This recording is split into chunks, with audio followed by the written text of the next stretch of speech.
Support for WUWM podcasts comes from University School of Milwaukee, fulfilling a values-based mission of developing learners, fostering leaders, and preparing citizens for pre-kindergarten through 12th grade. More information at usm.org/mission. From 89.7 WUWM, Milwaukee's NPR, this is Lake Effect. I'm Joy Powers. Today, we'll learn about the need for reading comprehension services for adults in Milwaukee. Then, Wisconsin's version of C-SPAN shut down because of a lack of funding. We'll look at what that means for transparency in our state's politics. In addition to no longer broadcasting sessions of the legislature that it once would have broadcast, WisconsinEye has stopped providing access to its archive of tens of thousands of hours of government hearings. Plus, we'll speak with the outgoing co-director of the Milwaukee Water Commons. Water has enhanced my feeling of justice. Water serves us, wants to serve us, is our friend, and it wants to serve everyone, regardless of who we are. All of that is coming up on Lake Effect. This is Lake Effect from 89.7 WUWM, Milwaukee's NPR. I'm Joy Powers, and thank you so much for joining us. This month, WUWM has been looking at ways that schools are addressing low literacy rates among Milwaukee children. But what about our city's adults? 1 in 4 adults in Milwaukee reads at or below a third grade level. Thousands of adults have sought help through free programs offered by Literacy Services of Wisconsin. WUWM education reporter Catherine Kokel met with Literacy Services Executive Director Holly McCoy Perez at the organization's new headquarters in the Brewers Hill neighborhood. They discuss how strengthening reading education for young children can have a snowball effect on future generations. When I say illiteracy in adults, what comes to mind? When you think about that and how it kind of comes up for your clients, what are things that people really struggle with if they struggle to read as an adult? So typically with adults, which 1 of 4 Milwaukee County adults is reading at or below a third grade level, what we mean by literacy, and specifically low literacy is typically how we frame it, is, literacy is so many components, right? There's multiple components of literacy. There's the reading, which is typically what everyone thinks of with literacy. And then there's writing, speaking, listening, but also viewing and representing. So typically where adults struggle is with more informational text and specifically decoding it enough so that they can reach whatever goals there are. So typically our students are interested in advancing in their career. They already work, but they would like to move forward in their career. They'd like to enter post-secondary education, or for many of our students, they need to complete a high school diploma. But completing a high school diploma isn't as simple as I made it to 11th grade, so I must be at an 11th grade level. Typically, what we see on average with our students is between a 3rd to 5th grade level in terms of reading scores on a standardized test when they enter our programming. So what does that look like to be an adult moving through the world with a 3rd to 5th grade reading level, which I'm sure people don't know until they seek out your services. But what are some things that people can struggle with specifically in their lives if that is what they're dealing with? Typically, it looks like job applications can be really the language used on a lot of job applications, or directions in general can feel overwhelming.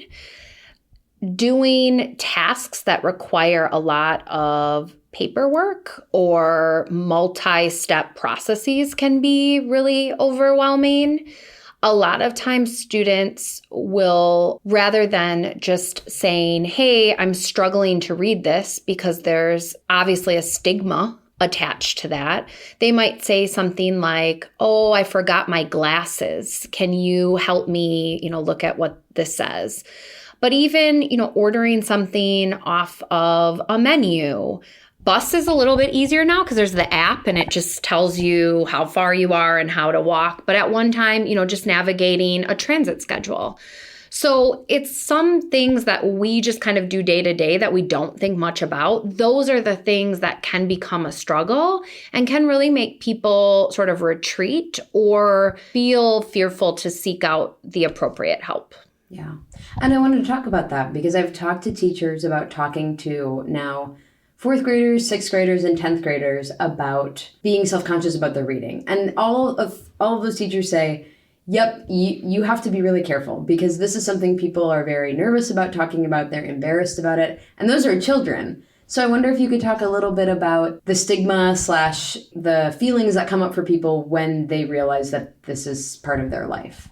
So for adult students who enroll in our programming, typically what they will cite upon completion or moving on to their next steps is that when they first entered our doors, they definitely felt anxious of judgment, anxious because they weren't sure if they could, achieve whatever it is. Our adult students have lots of different goals, so I guess it really depends. But also for our adult students who come in and do struggle with low literacy, they're wondering if there's something that's wrong with them. And typically what we do is when we give them their enrollment assessment, which even that can create immense anxiety, we let them know that we are not testing them to judge them. We are testing them to see where they are at so that we can meet them where they're at and support them from there. And I think for our adult students, they oftentimes cite like traditional school didn't work for me because I started to feel it's really about feelings that I couldn't do this. And our schools struggle with large class sizes. That allows a lot of folks to not get the proper support they need. And so when response to intervention at a grade school level breaks down and it no longer can support that student, by the time they enter high school, the other things going on in their lives oftentimes have them say, okay, I'm just going to give up and I'm just going to go work. And I think when students walk through the door, they're just very anxious, like, can I do it? And our job is to show them that they can. Yeah. I'm wondering if you could kind of walk me through the traditional program. I know no two clients are the same and no two students are the same, but like if I'm an adult and I've realized like, wow, I can't help my kid with their homework because I'm really struggling, I really want to get this straightened out, and I walk through your doors, like what happens next? Yeah. So when a student is interested in signing up for classes, they either walk in our front door and we sign them up for an appointment, or one thing the pandemic did help us do was move into the 21st century. So folks can sign up to enroll online on our website. Right. And when they attend, they're set up with a testing appointment, and they also meet one-on-one with one of our staff members, just so that we can better understand what their ultimate goal is. Is it to complete their high school diploma? Is it to improve their math or reading so that they can enroll in college? Again, lots of different goals, so it really does depend. But once we get a feel for where they're at academically and what their goal is, we then talk with them about the multiple classes or programming that we have. So students could get a one-on-one tutor if they were more interested in individualized instruction. We work with MATC, so students might enroll in an MATC class and get support there. They might do both.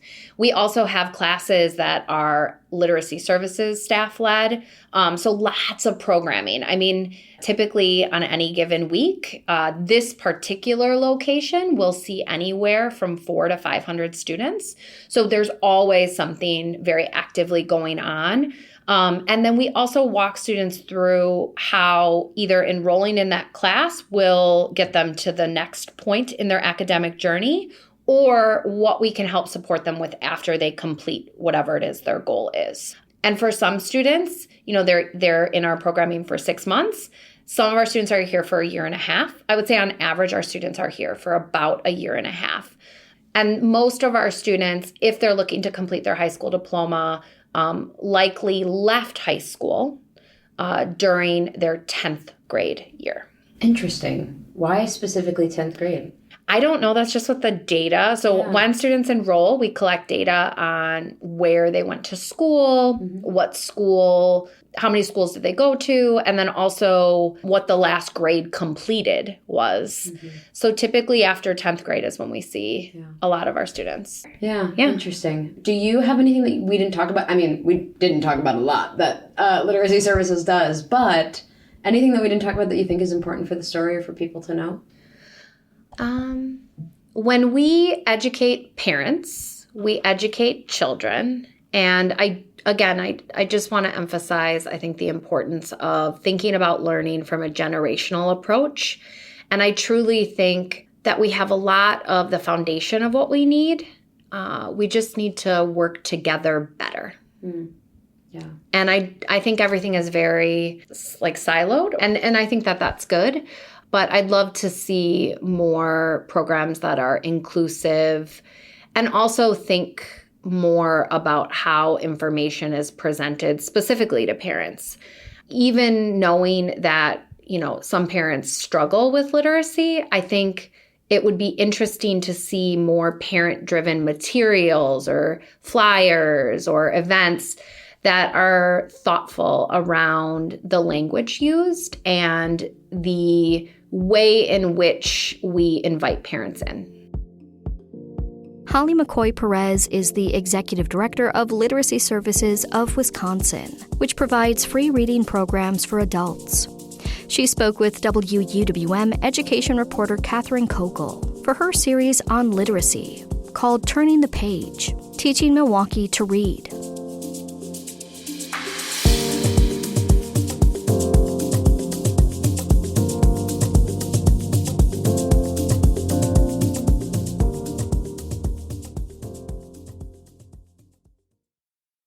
WisconsinEye is the state's version of C-SPAN. It's the country's only independent state capital broadcast network. With it, you can get the inside view on everything from regular legislative floor sessions to arguments before the Wisconsin Supreme Court to Wisconsin Election Commission's meetings. For nearly 20 years, it's been funded by donations. But last month, WisconsinEye went dark. Their website says it was due to a collapse in funding. WUWM is one of many media organizations that relies on WisconsinEye to follow what's happening in state government, allowing us to share that news with you. To break down the situation and its impact, WUWM's Maiyan Silver is joined by Bill Leaders, president of the Wisconsin Freedom of Information Council. WisconsinEye says it's, quote, cultivating productive discussions with state legislators and the governor over long-term solutions. But in the meantime, it started a GoFundMe to raise short-term operation funds. It says it needs $250,000. What can you tell us about the latest on the shuttering of WisconsinEye? Well, that's pretty much it, is that there is a proposal on the table that would allow WisconsinEye to resume broadcasting. It went dark on December 15th because of a funding shortfall, and it needed to plug. And so the function of WisconsinEye, which was sweeping in its recording of up to several different legislative committee things or Supreme Court hearings, and even sessions of the legislature, were covered aggressively by WisconsinEye, which is Wisconsin's version of C-SPAN. It is just a feed to actual events that take place in the state capitol, primarily other places in state government. It's something that people have come to rely on. Journalists have come to rely on that. There might be 3 hearings happening all at one time, and you can't be at all 3 of them. But if WisconsinEye was there at the meetings recording it, you could always go back and see what was said. So there's this fundamentally important function that WisconsinEye was providing, which has now just been suspended for, going on 3 or 4 weeks now. And I want to ask you a little bit about that fundamentally important role that it's been playing. Can you elaborate a little bit on what the loss of WisconsinEye would mean for access to public meetings and records and overall transparency in government? Well, WisconsinEye provides ultimate transparency by letting you see the legislative process, by letting you hear the arguments that are made for and against legislation. It's the same thing that happens at an open meeting, but the technology that is brought by an entity like WisconsinEye, allows it to be used. And in case people don't know, you can live stream events on WisconsinEye, but you can also go back in the past, say like 15, 20 years and see archived events and meetings and hearings. Can you talk about how losing access to both current coverage and the historical archive would create a significant gap in Wisconsin research resources and public access to government? Oh, yeah, it absolutely already is. I mean, in addition to no longer broadcasting sessions of the legislature that it once would have broadcast, WisconsinEye has stopped providing access to its archive of tens of thousands of hours of government hearings in past years. It's been in business since 2007, so 18 years. And there's a huge archive of material, which is now not accessible to the public because they're weathering this funding crisis. And what does this mean for journalism? I mean, you talked about how sometimes you can't catch 3 hearings at once and you want to record another one that you're missing. I can say that we here at WWM, being in Milwaukee, we access WisconsinEye all the time about important bills or elections commission meetings or other important government events. And people events. all over the state use it for all kinds of reasons. Legislators use it. I mean, they themselves can't be at every relevant event, and so they rely on it. I testified at a Senate committee last week, and the room was packed. There was standing room only, and in fact, some people couldn't even get in the room. They had to wait outside in the hallway, and that is because that was the only way people could see that meeting, and so many wanted to see it. If WisconsinEye had been in operation, everyone had been able to be in that room. There would have been room for everyone. It wouldn't have been, this big outpouring. And what specifically, going back to the financial situation and how this all unfolded, what can you tell us about how WisconsinEye is usually funded? Well, as I understand it, WisconsinEye has an annual budget of around $900,000. This is raised through private donations. The organization has been in operation since 2007, so it's made that model work all of this time. But in the estimation of John Henkes, who's the CEO and president of WisconsinEye, it's no longer sustainable as a donation-based agency, and it needs to find other ways to finance its operations to continue. Gotcha. Okay. This is Like Effect. I'm WWM's Maayan Silver speaking with Bill leaders of the Wisconsin Information Council. And so President John Henkes told WPR last month that he had asked the legislature and governor to remove a matching provision. So the legislature had put $10 million in state funding for the network in the most recent state budget. But to receive that money, WisconsinEye would need to raise $10 million for its endowment fund by June of 2026, or that money would be given back to the state. What unfolded there? Well, there is an endowment that was established by the legislature to fund WisconsinEye, and it has some $10 million in it. And the issue is, do you have to use it for matching funds in order to get that money out? Or could the rules be relaxed so that money could go to WisconsinEye now in its time of need to resume programming at the level that it was operating at any level right now? But that is the issue. Is there a way to move that money out of there to help WisconsinEye? And is there the political will to do that? And do you know anything about the closed doors discussions that is happening there?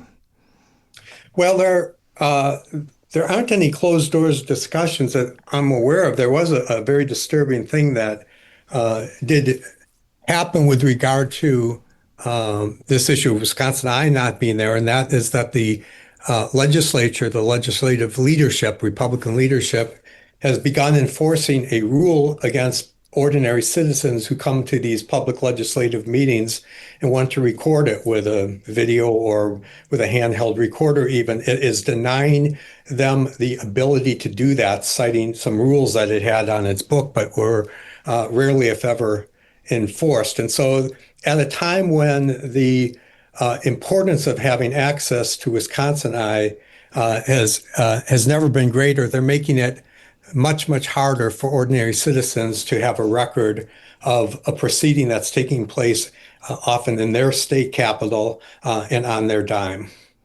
And do you know have they given a reason for this? Is there any explanation other than the fact that there's an obscure rule on the books? That's a good question. I'm not sure how they would respond to that. The Democrats have proposed legislation that would allow WisconsinEye, would bring back WisconsinEye as essentially a legislative run operation. And that's, something that John Henkes and others have resisted as putting, not being good for WisconsinEye, for putting WisconsinEye out of business. Interesting. And so on that note, nothing like this has ever happened in all the years of WisconsinEye's operation, which is nearly 20 years, right? Yeah, it was 2007, so it's been around for 18 years. And nothing like this has ever happened? No, it certainly has not. I mean, it's been able to make its funding method work all of this time, but now it's decided that is no longer possible and is trying to find a different way to go into the future. And is WisconsinEye the country's only independent state capital broadcast network? I believe that's true. It's often called Wisconsin C-SPAN because it functions similarly in that it has independence from the institutions that it covers. I mean, is there something that people can do about this? Yeah, I think there is something that people can do. They can contact their legislators to let them know that they value WisconsinEye and want this function of Wisconsin governance to continue. And they can support WisconsinEye directly. There's a lot that people can do. In fact, the fate of this institution depends on people doing it. That's even if you don't use it yourself and you've never logged onto it, you may have benefited from it in some way, shape, or form. And everyone should. I know, so assuming there's a time where WisconsinEye is at least archivally back in business, people should take a look at what happens at these public meetings. They should see that process. It's different than what I think a lot of people suspect. A lot of people think people in public office are stupid, they're lazy, they're incompetent. And if you go to these meetings like I have, through my 4 decades as a reporter, what you see is not that at all. What you see is essentially some pretty smart people engaging a pretty well-functioning deliberative process. And, it's more likely to make you supportive of government to see if you can really see how laws are made. There's an old saying that you should never see laws or sausage being made. I don't agree. I hate that saying. I think it does our injustice to public figures. First of all, they do behave better when the cameras are on. And secondly, they are capable of good behavior. And their constituents deserve to see that. Bill Lieders, thanks so much for shedding some light on this issue, and we'll keep following what's happening with WisconsinEye. Thanks so much. Yeah, thank you. Bill Lieders is the president of the Wisconsin Freedom of Information Council, an all-volunteer organization devoted to protecting access to public meetings and records. He spoke with WUWM's Maayan Silver about the sudden shuttering of WisconsinEye. Liberace, one of the most famous Wisconsin-born celebrities, doesn't have a dedicated memorial. We'll tell you all about that in about 10 minutes. But first, we'll speak with the outgoing co-leader of the Wisconsin Water Commons about the group's work and what's next for the organization. That's coming up on Lake Effect on 89.7 WUWM, Milwaukee's NPR.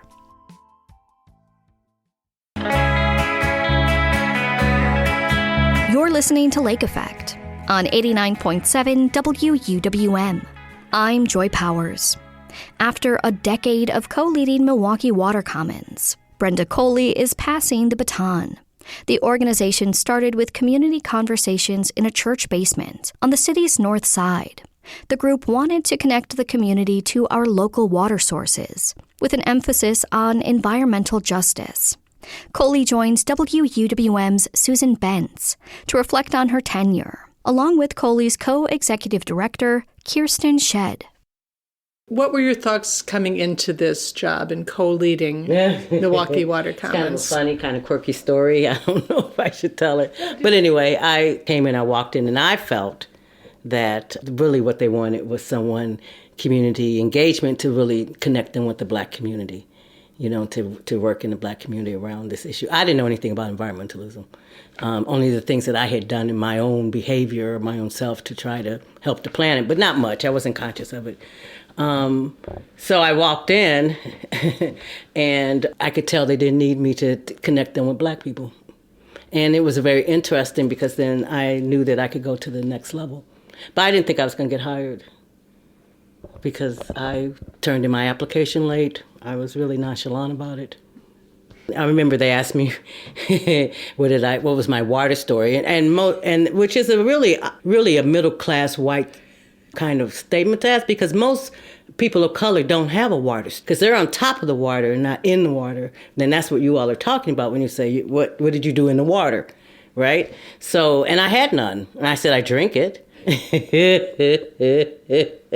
didn't know. I had never heard a question like that. And then you have that 2016 Water City Agenda. They were asking people questions about water that was never asked before. Engaging people around these issues that was never done before, which was an amazing kind of intention that I found very interesting, that, the way they organized around that agenda. Then it wasn't too long before the lead lateral issue exploded before our eyes. Right. In fact, the interesting thing was it was part of the Water City Agenda in 2016, but they had no idea how it was going to blow up. So talk about that, because you weren't shy. You, and at that time, Ann Brabant was you were co-director. Did you discuss how you thought you should approach it, or what you just moved? We just moved. We didn't we didn't discuss strategy a lot because we were building it as we go. We didn't know things like FOIA, and we didn't know that the city was not being completely honest around lead lateral changes and doing partial lead lateral replacement. We didn't know about those things, so we just put one foot in front of the other and started working on the issue.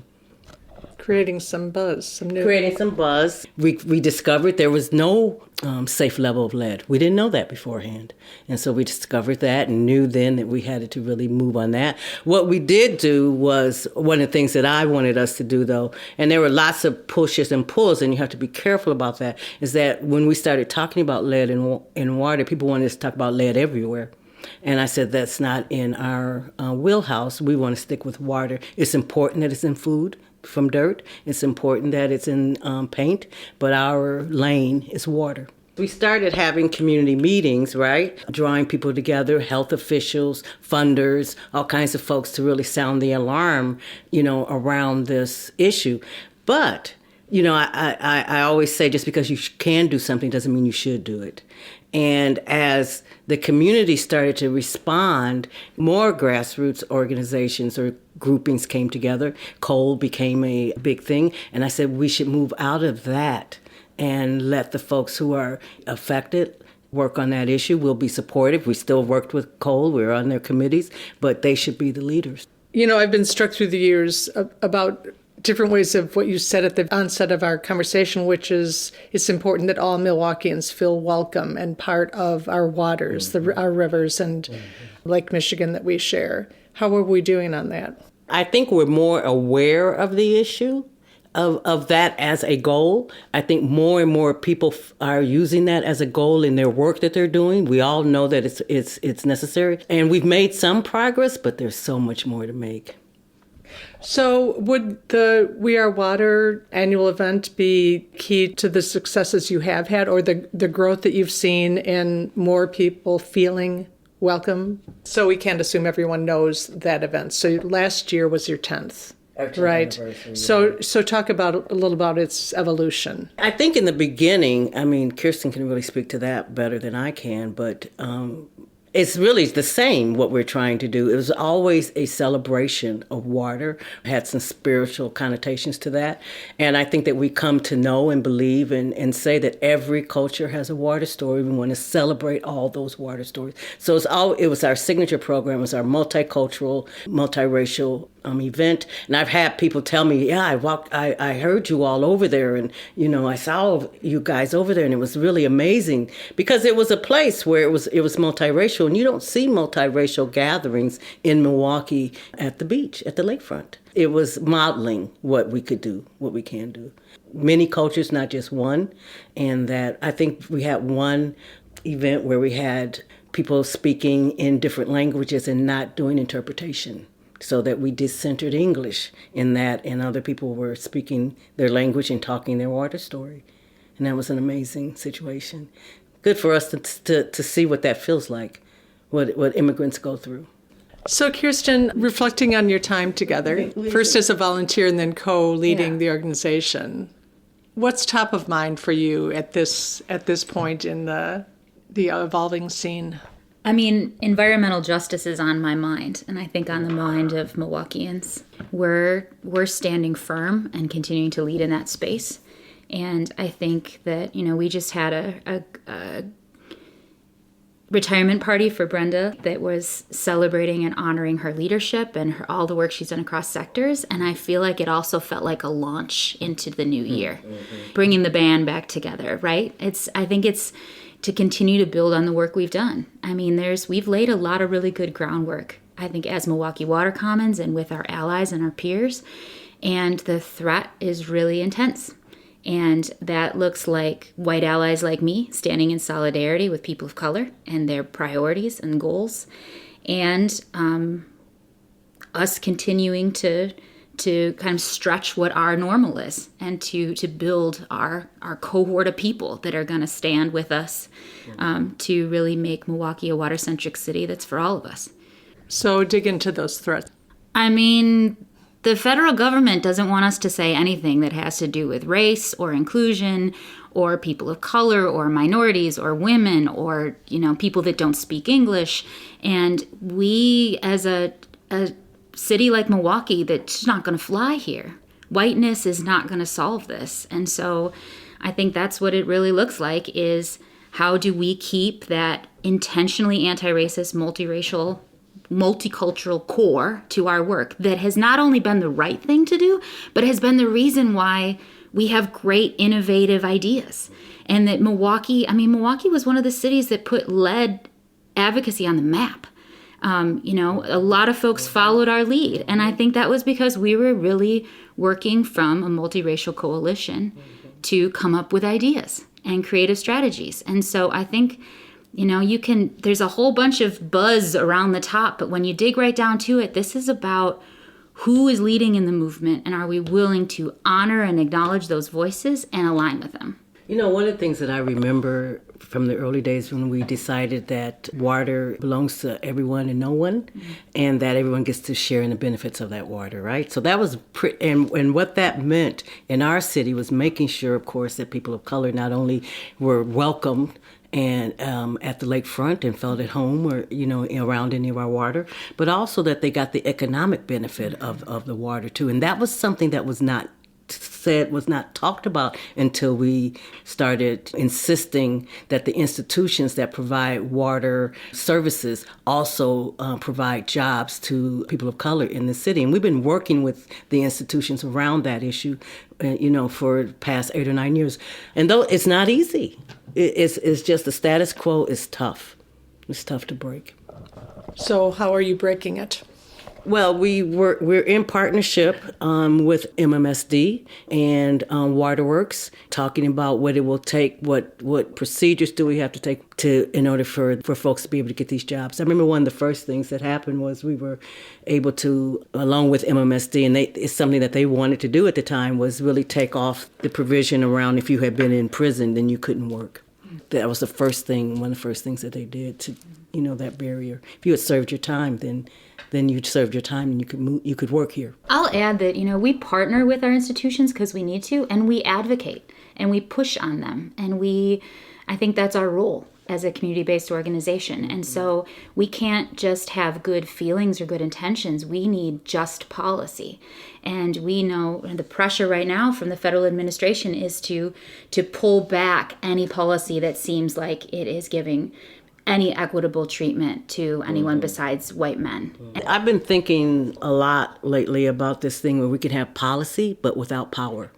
And so we need to really get better at when we engage with institutions and not just be satisfied with a policy. Now, where's the power? How will it be instituted? How will we make sure it's happening? Are you going to measure what you're doing? And institutions nowadays don't want to do any of that because then you're accountable. So what are you proudest of, and what do you wish you had been able to do a little more of? I really wanted to host and facilitate a intergenerational summit on water, on environment. I really wanted to talk about what we haven't done and what we have done, and talk with young people about their responsibility with what we're handing them. So I always wanted to do that. I just couldn't get it done. And on the proud side? I'm really, really proud of our environmental justice work. I'm proud that we have a group of people of color who are leading in this way and with their white allies. And I think that was important for the community to see that there's this, this thing that, people of color are too busy with other oppressions and they don't have time for the environment, which is totally, we know that now. I think the city knows that now. But at that time, they didn't know that was true. Today, what would you say your water story is? Well, I have a lot of reverence for water. It's in many ways the place where I go to get respite. We all know, you put us in front of water, we all know what it can do for us. Water, I think, has enhanced my feeling of justice, and that water serves us, wants to serve us, is our friend, and knows what it's doing. It has a life, and that it wants to serve everyone, regardless of who we are. And so that's what water has taught me. Brenda Coley recently retired as co-executive director of Milwaukee Water Commons. She and co-executive director Kirsten Shedd spoke with WUWM environmental reporter Susan Bentz. The organization will announce Coley's replacement next week. Still ahead, we'll learn about the famed entertainer Liberace's Wisconsin roots and the search for local recognition of the icon. That's next on Lake Effect on 89.7 WUWM, Milwaukee's NPR.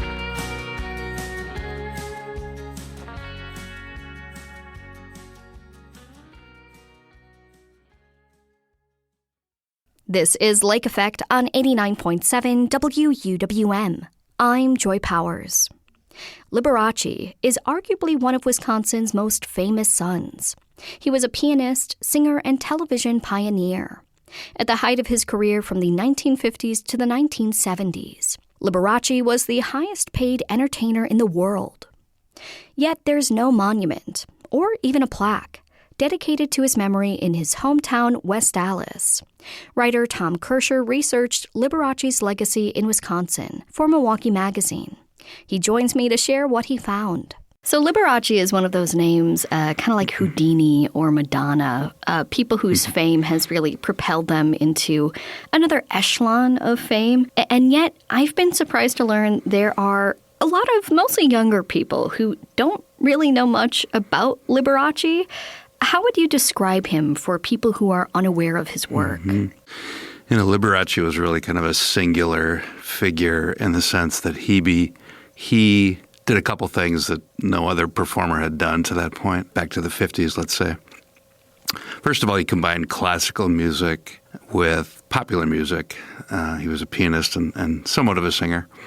And then more noticeably, his flamboyance. So just over-the-top everything, over-the-top costumes, decorations, jewelry, you name it.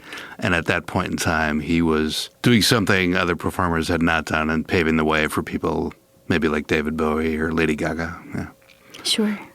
Now, when I've spoken to my mom about Liberace, she really remembers parts of his history that I did not know about, specifically that he was a child prodigy, in fact. He was born and raised in West Allis and West Milwaukee. What was his life like in Wisconsin as a kid? Yeah, I mean, sort of the classic humble beginnings story. His parents worked different jobs. They ran a grocery store out of their duplex, in West Dallas. He lived there for about 5 years, and then they moved to West Milwaukee. And he was working jobs as a young person as well. So very much, a basic kind of existence. But you're right about the prodigy, as a young teenager playing with the Chicago Symphony, for example. So his father was a professional musician, couldn't make a living that way, but did play professionally, pushed Liberace very hard to learn classical piano, and he became quite good at it. When does he really move from, I don't want to say a novelty act, but when does he move from being a kid playing with the symphony to his own kind of larger-than-life persona? Yeah, there are different moments, but I think one that stands out, one story that's often told is he was doing a show in La Crosse, Wisconsin, and would play his classical music, very proficiently. And at the end of that performance, asked the audience if they had any requests. And, of course, they were not for, Beethoven or Chopin. It was for popular music. And he ended up doing a number of popular songs that, of course, were very easy for him to play, but that the audience particularly enjoyed and sang along with. And that was a moment for him to realize that, hey, this boring stuff, as he called it, the classical music, is great to a point, but it's not my passion, for one thing, and it's also not what animates most people. So he figured out that he could combine the two, dazzle people with his classical piano playing, but then also get into popular music and have them play along, so to speak. Now, he really ascends to the highest of heights of celebrity at that time. He was comparable, as your piece mentions, to someone like Elvis, who everyone will be quite familiar with. But despite West Dallas being his hometown, there's really little there to memorialize him. What are the kinds of tributes that we've seen in Wisconsin to this late artist? Yeah, that's really the point of my piece, is asking this question. So, I grew up near Milwaukee in Cedarburg, and as a kid was vaguely familiar with Liberace. And then as I grew older, a little more aware of the fact that he was a colossal success. But it didn't really resonate for me until this past November. There was a one-man show called Liberace at Milwaukee Chamber Theater. And, of course, the person who played that dressed like Liberace, tried to sound like Liberace, and was also a very accomplished pianist. And it became visceral for me to hear about his upbringing, his success, and sort of see him, as portrayed by this actor. And it just left me to wonder. I thought, I'm from Wisconsin. I've lived near West Dallas for 25 years. I don't remember ever seeing anything remembering him in West Dallas. And I thought, this is not a city with lots and lots of famous sons and daughters, right? So I was just struck by that. It made me want to go out and, first of all, find out, am I correct? Is there really nothing to remember him? And if not, why not? And, when I did the research, no statue, no street, no plaza, not even a plaque. And it just was kind of amazing to me that was the case. And so I set about to try to find out why. Now, this does seem to be part of a larger theme here in Milwaukee. I recently spoke with someone from the LGBTQ History Project about Les Petits Bonbons. They're an internationally recognized group of artists from Cudahy who similarly failed to have been memorialized by their hometown. Is that part of why Liberace has failed to have the same kind of memorials that we see for people, as your piece mentions, like Les Paul? Right. I do think that's a big part of it. It's not the whole explanation, but it's certainly a big part of it in doing my research, talking to people in West Dallas, talking to people who've written about Liberace. The fact that he was a gay man and a flamboyant one at that, the way he dressed, the way he carried himself, quite in contrast with West Dallas. As the Historical Society president in West Dallas told me, West Dallas is pretty meat and potatoes, and I think that's a fair description. So I think one reason is that it was difficult for a city like that, at least back in the 50s, 60s, 70s, to embrace a gay man and a flamboyant one at that.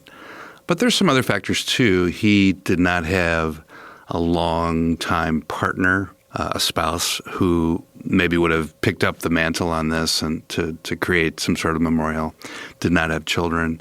So I think that's also in the mix. And then finally, just passage of time, right? So if people are memorialized, it's often maybe later in their life or soon after they pass away. But now we're talking about decades have gone by. There's plenty of people now in West Dallas who maybe don't even know the name Liberace.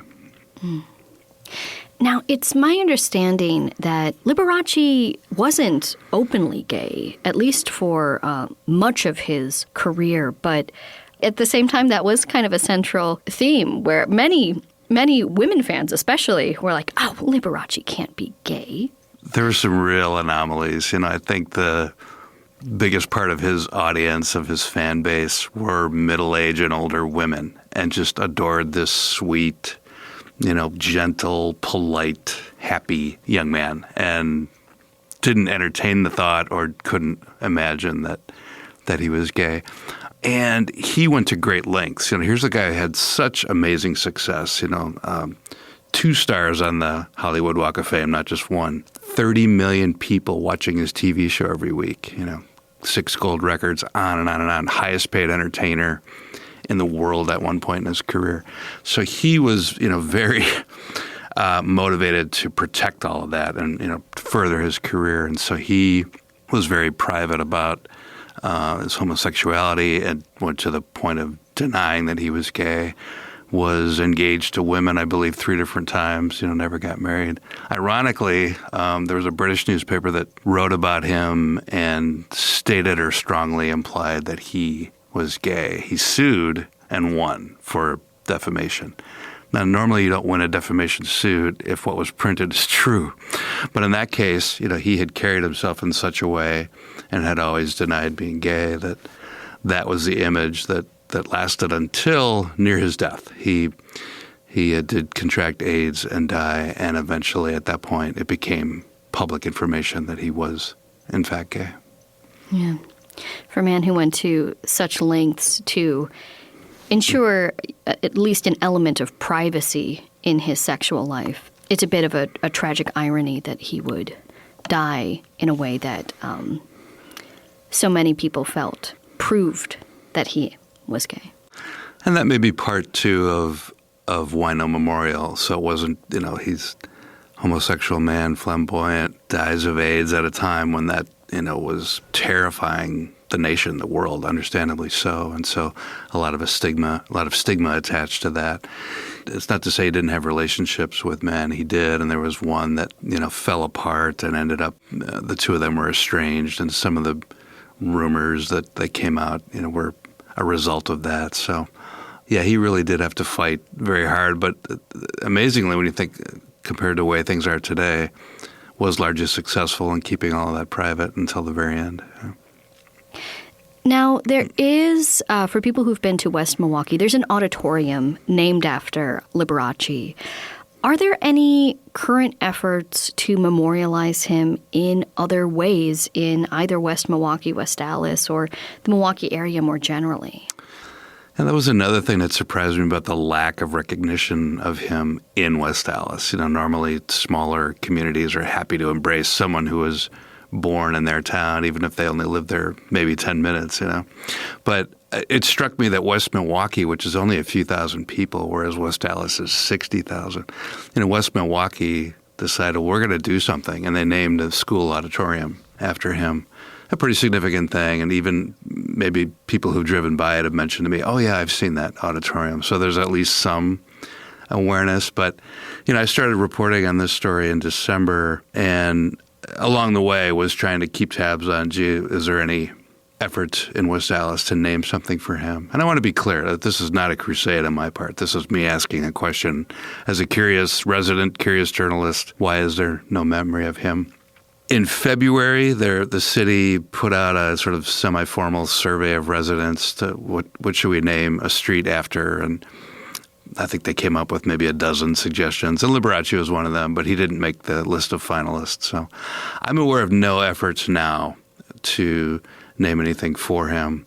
The current mayor, Dan Devine, who's been in office a long time, has indicated he's open to that, and he's noted that over the years there have been some attempts. A prior mayor many years ago suggested, hey, maybe something should be named after him, and the Historical Society, took some tentative steps. So there have been attempts over the years, nothing really strong, and there's nothing ongoing now that I'm aware of.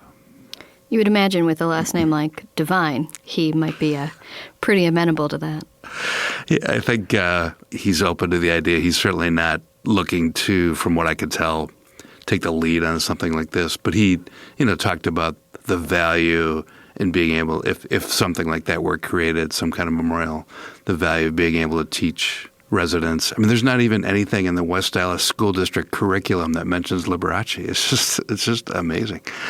So, I think that at least to the extent that a mayor would have an influence on that, he seems at least open to the idea and supporting something if something credible were put forward, but remains to be seen. All right. Well, we will see what the future holds. Tom, thank you so much for joining us here on Lake Effect. Thank you, Joy. Tom Kirscher is a local writer whose piece on Liberace was featured in Milwaukee Magazine in 2024. And that wraps up today's show. Thank you so much for being here with us. I'm Joy Powers. If you missed any of Lake Effect this week, you can find all of our conversations at WUWM.com. If you'd like to take the show on the go, you can download the Lake Effect podcast wherever you get your podcasts. Tomorrow on Lake Effect, we'll bring you more coverage on data centers coming to Wisconsin. We'll get a data scientist's perspective on the influx of AI businesses coming to the state. Thanks so much for joining us right here on listener-supported 89.7 WUWM, Milwaukee's NPR.